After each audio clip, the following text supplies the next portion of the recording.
Welcome to the Slop Temple. We pray this video helps. You begin by checking Essentials. Confirm your iPhone is updated and has at least a small buffer of free space. This prevents recording failures. Next, close the Messages app and restart the phone to clear transient audio locks.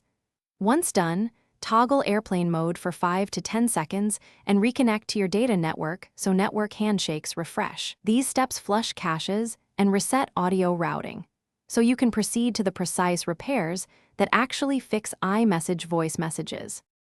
Now you diagnose whether the mic or software is at fault, record in voice memos and video to confirm the microphone works. If those recordings are fine, go to Settings, Privacy, Microphone, and toggle Messages permission off then on. That forces iOS to re-grant access. Disable Bluetooth briefly because audio may route to a paired device. Then, force quit Messages and enable background app refresh again. These steps re-establish permission grants and audio routing, which usually resolves message recording failures. If permissions and restarts didn't fix it, back up your data and reset network settings to clear corrupt network profiles. Reconnect to Wi-Fi and retry voice messages.